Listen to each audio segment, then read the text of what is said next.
The Galactic Council chamber was never silent. It was a massive circular hall floating in space above the planet Arvian Prime. Lights from 1,000 stars shined through the transparent dome ceiling. Holograms glowed in the air. Representatives from over 300 alien species filled the seats. There was always noise, voices arguing, translators buzzing, screens flashing, guards walking. But today, there was silence. The meeting had already started. The topic was important: human trade expansion and new defense agreements.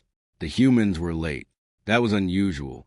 Ambassador Elena Merrick of Earth was known for one thing: punctuality. She always arrived early. She always prepared more than needed. She always smiled politely, even when others were rude. But her seat was empty. At first, no one worried. The Varelian delegate leaned back and laughed softly. "Humans enjoy drama," he said. "Perhaps this is one of their displays." A few others chuckled. Minutes passed. Still no signal from a human embassy. The central hologram, where Ambassador Merrick usually appeared, remained dark. The council speaker, High Chancellor Torvak, tapped his claw on the glowing desk. "Open a channel to the human embassy," he ordered. An aide quickly worked at the console. Channel request sent. They waited. No response. The chamber grew slightly uncomfortable. "Try again," Torvak said. The aide's hands moved faster. Sending priority signal. Still nothing. A small frown appeared on Torvak's long face. That was strange. Humans answered quickly. Always. Another 5 minutes passed. The council chamber felt colder. A soft whisper spread across the hall. Then a message appeared on every screen at once. Not a hologram. Not a live feed. Just plain text. White letters. Black background. The message was short.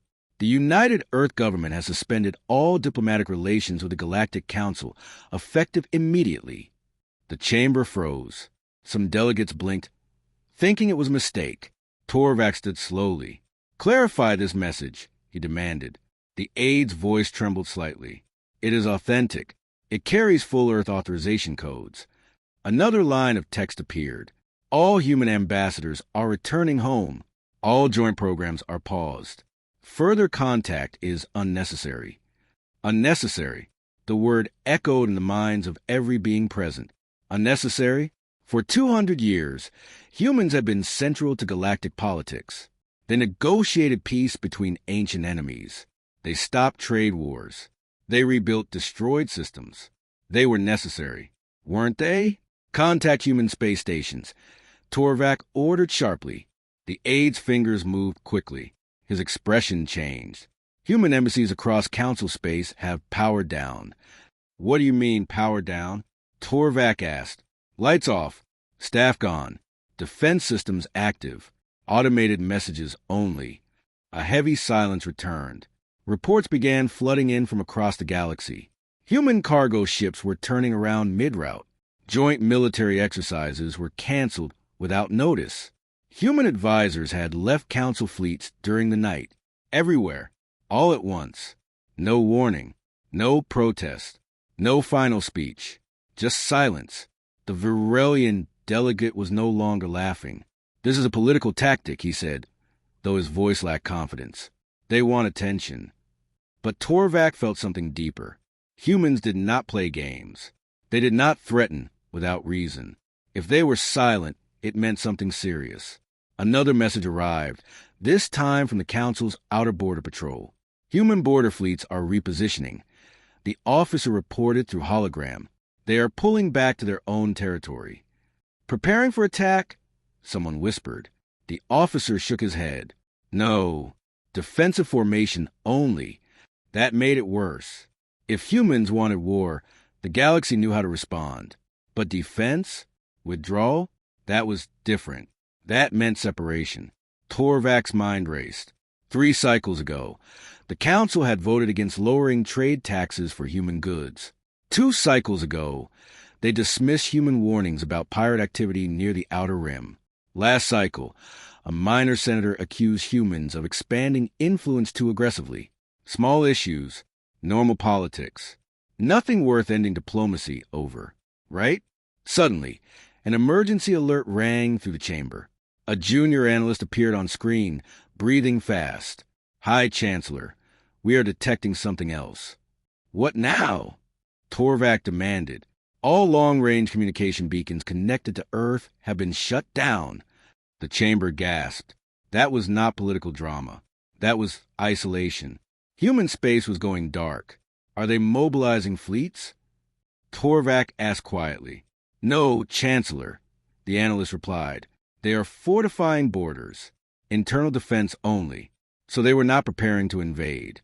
They were preparing to stand alone. A feeling spread across the chamber. Not anger, not confusion. Fear, because everyone remembered history. Before humans joined the Council, the galaxy was unstable. Wars lasted decades. Pirates ruled trade routes. Smaller species were bullied. Humans changed that. They fought hard, but only when needed. They preferred peace. They offered aid freely. They solved conflicts others could not. They were strong, but they were patient. And now that patience had ended, Torvak slowly sat back down. "For what reason?" he whispered to himself. No one had an answer. The chamber that was never silent remained quiet.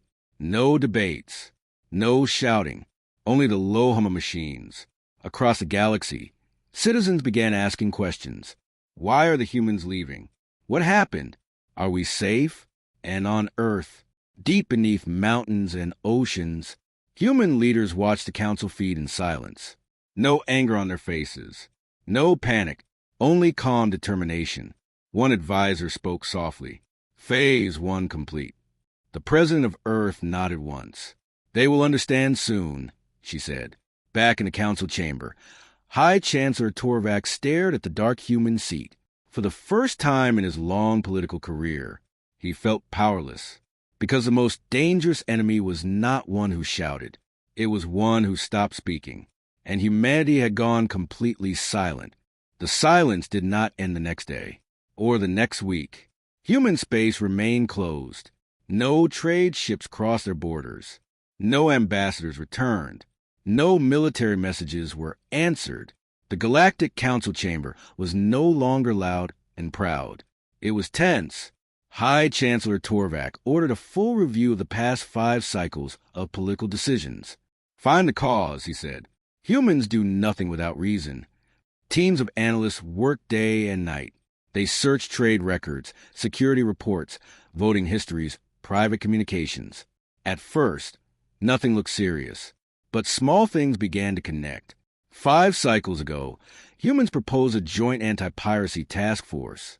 They warned that pirate groups in the Outer Rim were growing stronger and more organized. The Council delayed the vote. For cycles ago, humans requested reduced tariffs on medical supplies sent to poor systems. The request was rejected.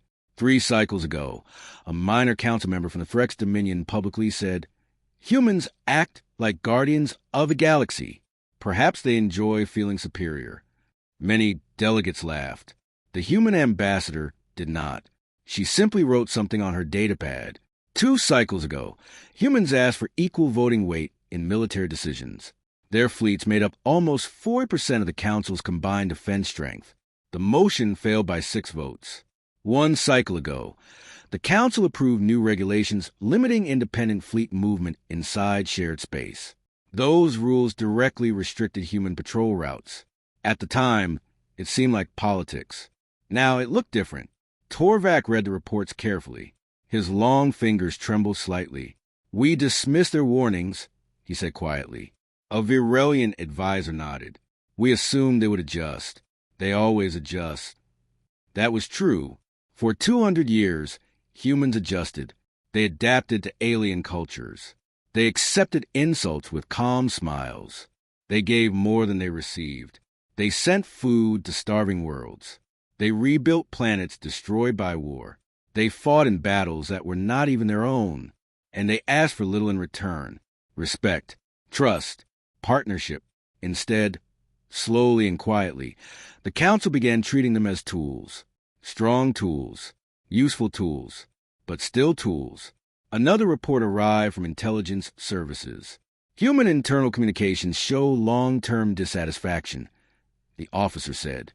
They believed their loyalty was being exploited. Torvak felt a heavy weight in his chest. Why was this not brought to my attention? He demanded. The officer lowered his eyes. Because humans never threatened withdrawal. They continued cooperating. We assumed their patience was unlimited. That assumption now felt dangerous. Meanwhile, across the galaxy, the consequences of human absence were growing. A small agricultural world near the outer rim reported pirate raids. Human patrol ships usually protected that sector. This time, no human ships arrived. A transport convoy requested emergency escort. No response from Earth. Council fleets tried to fill the gaps, but they were stretched thin. Many species did not fully trust each other. Joint operations moved slowly. Humans had always acted fast. Now, everything felt slow, uncertain, vulnerable. In a private chamber, Torvak met with senior council members. We must send a delegation to Earth, one suggested. We already tried, Torvak replied. Their border defense turned us away. Then we demand answers. Torvak shook his head. Humans do not respond to demands. Another member spoke nervously. What if they are preparing for war? The room went quiet. Torvak thought about the reports. Human fleets were not gathering near council space. They were not forming attack formations. They were strengthening defense platforms, expanding shield arrays, increasing internal production. They were preparing to stand alone. That was worse than war. War had rules. War had communication. Isolation had none. Back on Earth, deep inside a secure command center, President Amar Vance watched live reports. A general stood beside her. Council trade networks are destabilizing, he said. Pirate activity increased by 17% in 2 weeks. And our borders? She asked calmly. Fully secure. She nodded. We warned them, the general said. Yes, she replied. We warned them for years. On another screen, footage played of council sessions from past cycles. Humans asking politely for cooperation. Humans explaining rising threats. Humans requesting equal voice. And again, they were delayed, outvoted, smiled at, ignored. President Vance turned off the screen. Respect is not requested, she said softly. It is given freely or not at all. Back in the council chamber, new reports arrived. A minor system had fallen to pirate control. The pirates were organized, coordinated, using advanced tactics. Tactics that humans had predicted. Torvak felt a cold realization. Humans did not leave because of one insult. They left because of many small ones. Each ignored warning. Each dismissed concern. Each unequal vote. They had reached a line. And when humans reached a line, they did not argue. They acted. The Varelian delegate, who once laughed now spoke with worry. What if they never return? The question hung in the air. For the first time in centuries, the Galactic Council understood something terrifying. Humanity had never needed the Council as much as the Council needed humanity. Their fleets were powerful. Their economy was strong. Their science advanced quickly. If they chose independence, they would survive. But could the rest of the galaxy? Torvak stared again at the empty human seat. It was still dark, still silent. And now he finally understood. This was not anger. This was not revenge. This was a decision. A final one. And the galaxy was only beginning to feel its weight. The galaxy did not collapse in one day. It cracked slowly. At first, the changes were small. A cargo ship arrived late. A trade station reported supply delays. A border colony asked for extra patrol support. These things were normal in a galaxy of thousands of systems. But this time, there was a difference. Humans were not there to fix it. For 200 years, when something went wrong, humans responded quickly. Their ships moved fast. Their commanders made clear decisions. Their diplomats solved arguments before they became wars. Now there was only silence. High Chancellor Torvak stood before a large holographic map of the galaxy. Small red lights blinked across the outer rim. Each red light meant trouble. Pirate attack, supply theft, colony distress call. These numbers are increasing, said an analyst quietly. 17 incidents this week alone. And our response time? Torvak asked. Longer than before. Our fleets are stretched. That was the problem. The Council fleets were strong, but they were divided. Each species kept part of its military for its own protection. Joint operations required voting, planning, agreement. Humans had never waited for long debates. If pirates attacked, human ships moved within hours. Now, hours became days. Days became losses. On the farming world of Let Horace, smoke rose from damaged storage domes. Pirate ships had landed at night. They stole grain reserves and destroyed communication towers. The local governor sent a desperate message to the council. No human patrol answered our signal. We request immediate aid. The council sent 2 ships from a nearby system. They arrived 3 days later. The pirates were gone. The food was gone. Fear remained. Across the galaxy, news channels began asking questions. Why did humans leave? Why did the council not stop them? Are we safe without them? Merchants complained about unsafe trade routes. Insurance prices increased. Smaller species felt nervous. The confidence that once held the galaxy together was weakening. In a private military briefing, Council Admiral Saren looked at battle reports. We are reacting, not preventing, he said. Humans always prevented threats before they grew. A junior officer hesitated before speaking. With respect, Admiral, we often relied on them too much. Saren did not argue. It was true. When humans joined the Council long ago, they were newcomers, young compared to ancient species. Many doubted them, but they proved themselves quickly. They fought hard in the border wars. They pushed back the Ravager swarm when others retreated. They rebuilt shattered economies without demanding control. Over time, the galaxy became comfortable. Too comfortable. Now, without warning, that comfort was gone. Another alert appeared on the center display. Outer Rim System Carthos under heavy pirate assault. Torvak closed his eyes briefly. That system is close to human border space, he said. Yes, replied the analyst. But human ships are not crossing the line. On a separate feed, human defense fleets could be seen in the distance.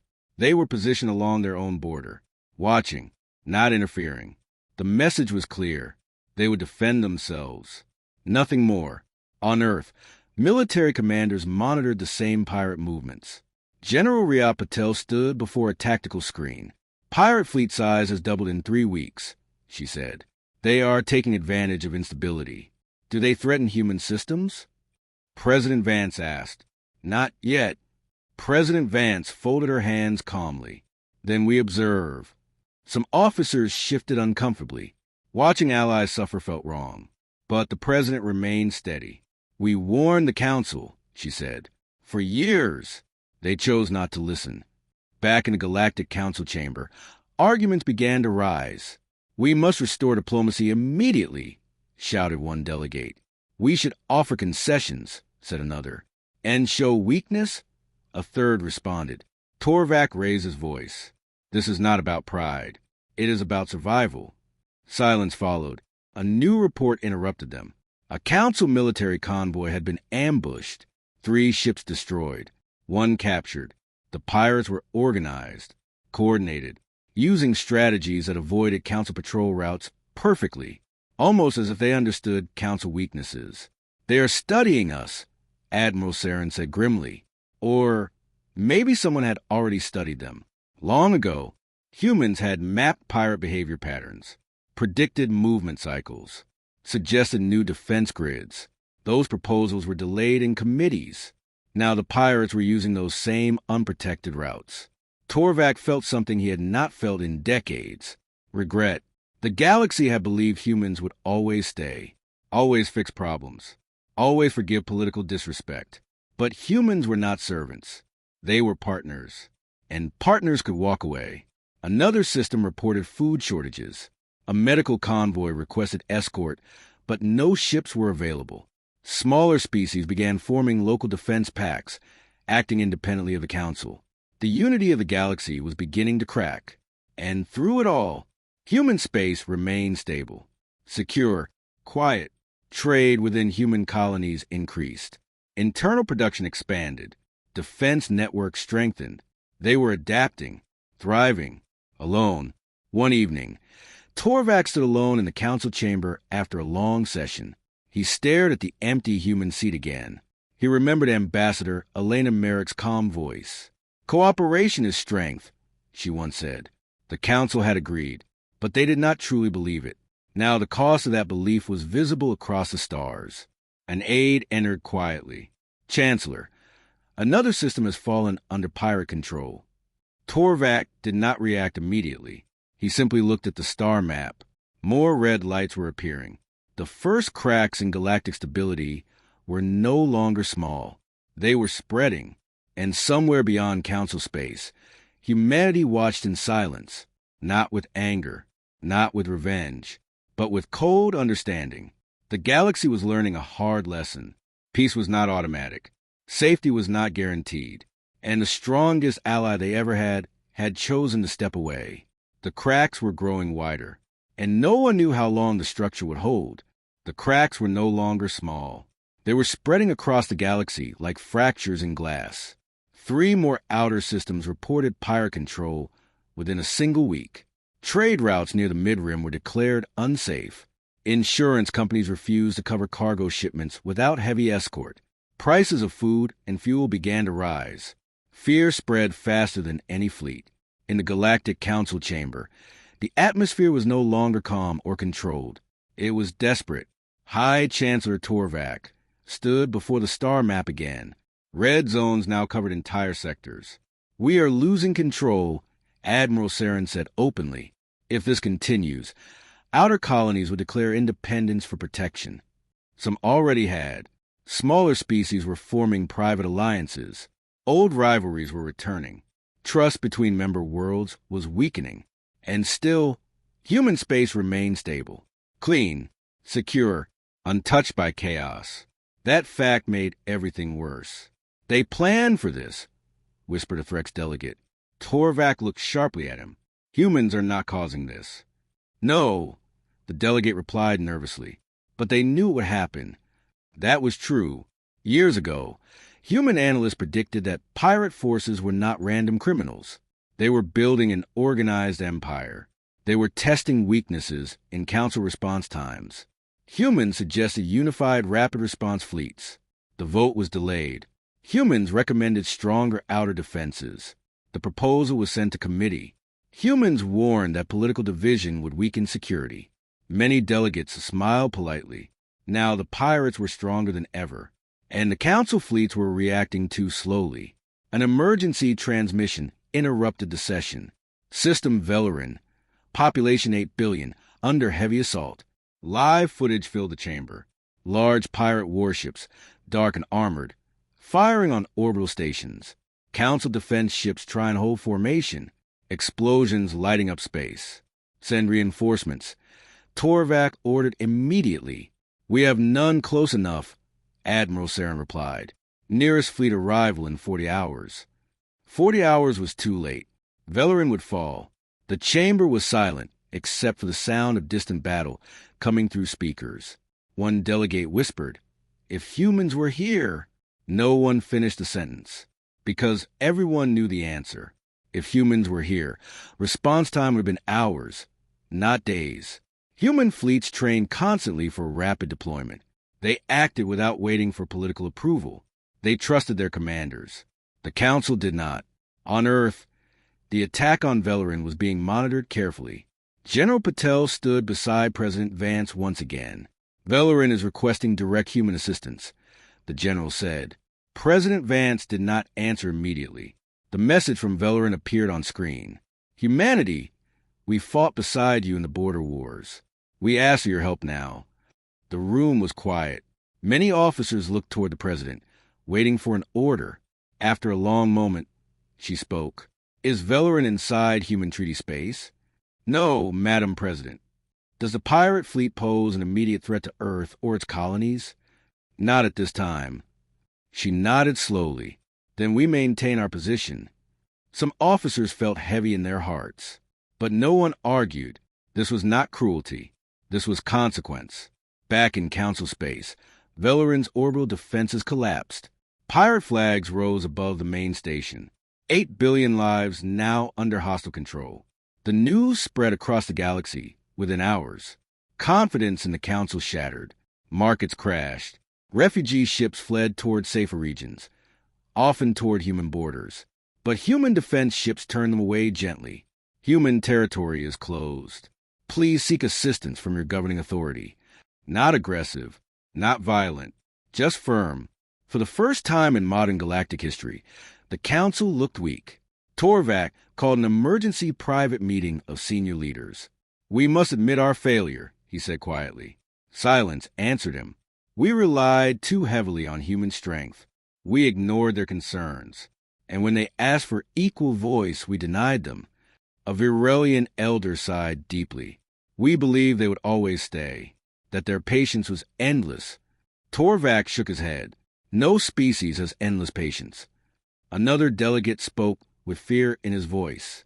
"What if this pirate empire grows strong enough to threaten human space?" The room became very still, because if that happened, the galaxy would witness human military power unleashed without restraint. And no one truly knew what that would look like. Humans had always fought carefully, controlled, limited, but if they fought only for themselves, the scale could be different. Another urgent report arrived. Pirate fleets were gathering near the edge of human border space. Testing, probing, watching. Torvak felt cold. "They will not ignore this forever," he whispered. Back on Earth, alarms sounded in the Defense Command Center. Pirate scouting fleet detected near outer human system, an officer reported. General Patel's eyes sharpened. They cross a boundary? Not yet, but close. President Vance stood slowly. "For months we have shown restraint," she said calmly. "If they cross into human territory, we respond. No anger, just certainty." For the first time since diplomacy ended, humanity prepared for possible direct action. Defense fleets moved into tighter formation. Weapons powered quietly. Shield networks intensified. Across the galaxy, observers watched human military signals increase, and they felt something new. Hope, because if the pirates attacked humans, the pirates would learn why humanity had been called guardians of a galaxy. Torvak looked at the star map one more time. Red zone spreading. Pirate fleets moving. Human defenses rising. The breaking point was near. The galaxy had lost its balance. And now, everything depended on one question. Would the pirates make the mistake of pushing humanity too far? Because if they did, the silence would end, and the sound that followed would change the galaxy forever. The pirate fleet did not rush forward. They moved slowly, carefully, like hunters testing the edge of a forest. At the border of human space, dozens of dark ships floated just outside the marked boundary line. Their engines burned low. Their weapons stayed powered, but silent. They were waiting, watching. Across the galaxy, every major news network focused on one thing: the human border. The Galactic Council chamber was filled again, not with pride this time, with fear.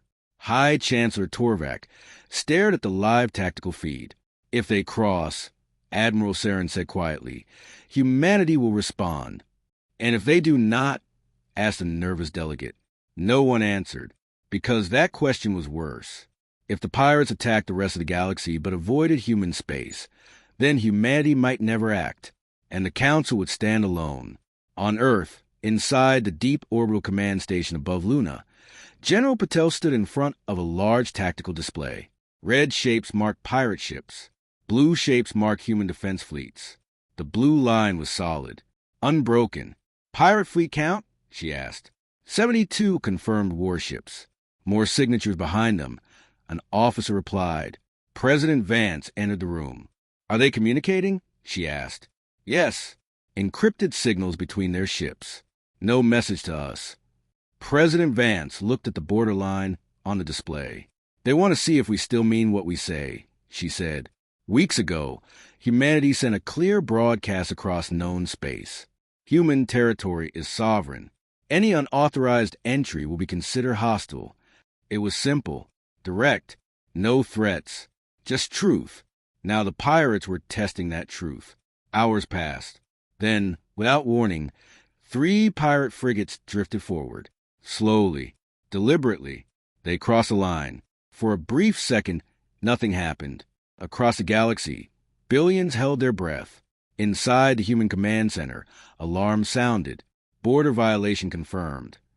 General Patel did not hesitate. Engagement protocol? President Vance nodded once. Defend. The response was immediate. Human ships did not rush wildly. They did not shout warnings. They moved with perfect coordination. Defense satellites activated first.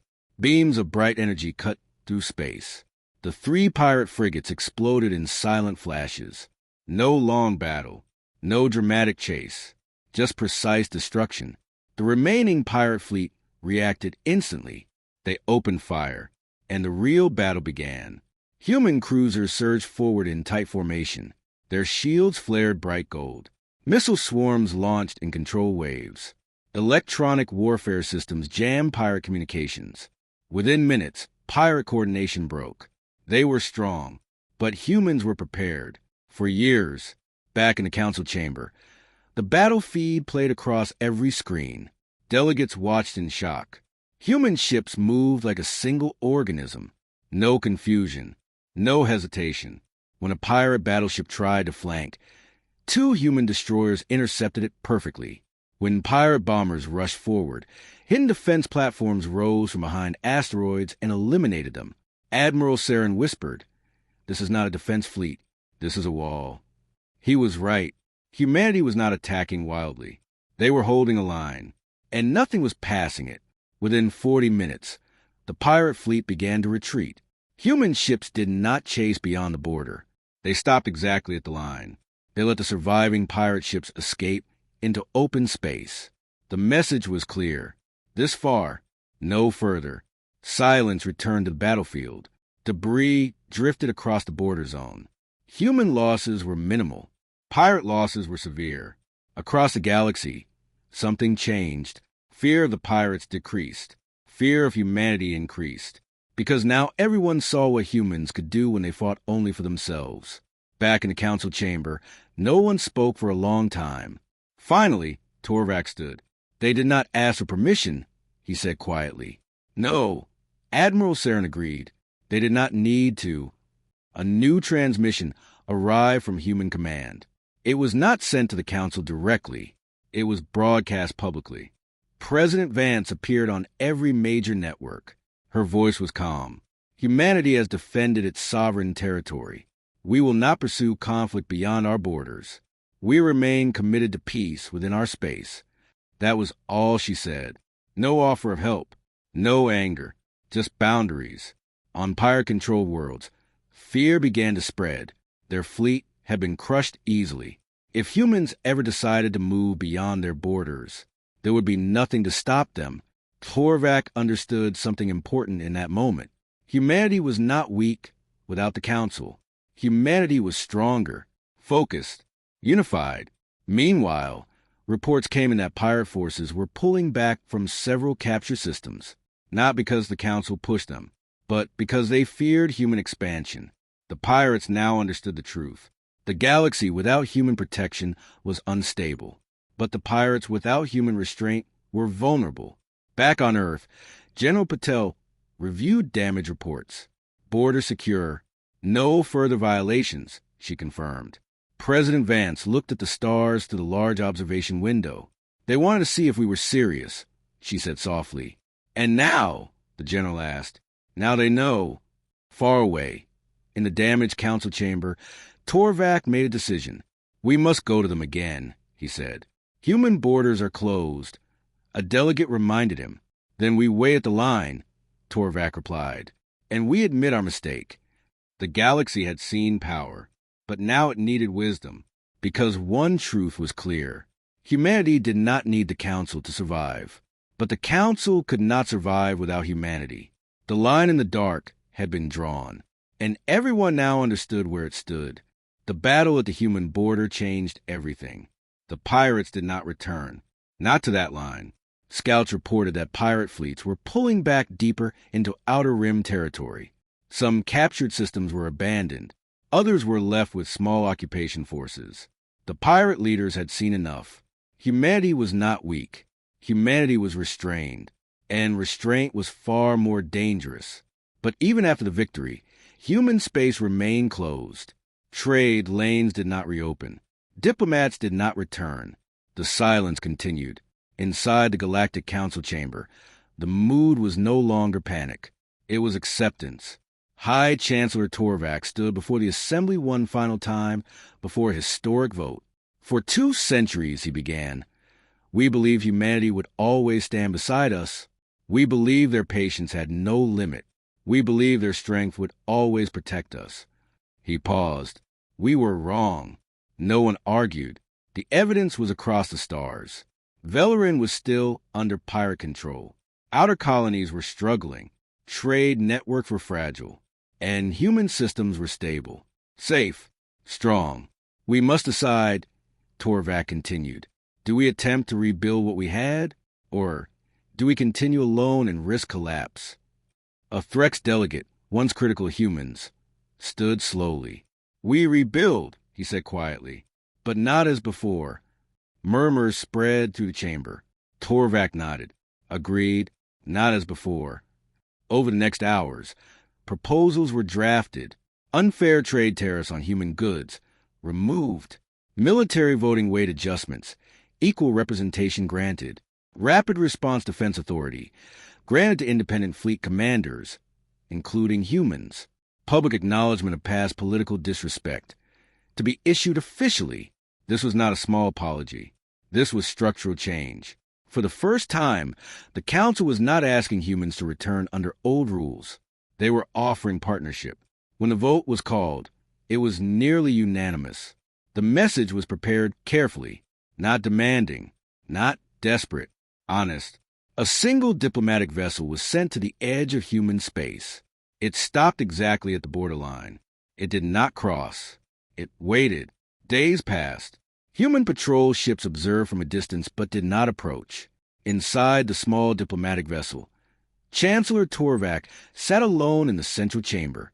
He had chosen to come personally. No guards, no fleet behind him, just one ship. After 2 days, a human cruiser approached slowly. It stopped at a safe distance. A secure communication channel opened. President Amara Vance appeared on screen. Her face was calm, as always. Chancellor, she said. Torvak bowed his head slightly. President. There was no anger in the air. Only wait. Torvak spoke first. We failed you. The words were simple. Direct. President Vance did not interrupt. We ignored your warnings. Torvak continued. We limited your voice. We treated your strength as something we owned. We forgot that cooperation requires respect. He took a slow breath. The Council has changed its policies, not to convince you, but because they were wrong. A data package was transmitted. President Vance reviewed it silently. Trade reforms, military restructuring, equal authority clauses, public apology draft. Minutes passed in silence. Finally, she looked back at him. You understand why we withdrew? She asked. Yes. Torvak answered immediately. Because partnership without respect is not partnership. President Vance studied him carefully. Humanity does not seek control of the galaxy, she said. We seek stability. But stability cannot exist where our voice is ignored. Torvak nodded. We understand that now. Another silence. Across the galaxy, news networks waited. Every species was watching this moment. President Vance finally spoke. Humanity will not return as it was before. Torvak did not show disappointment. We would not ask that. We will reopen limited diplomatic channels, she continued. Joint defense operations will resume only under equal command authority. That is acceptable. Trade routes will reopen gradually. Understood. She paused. But, Chancellor, if respect fades again, we will walk away again. Torvak lowered his head. That will not happen. President Vance gave a small nod. Then we begin again.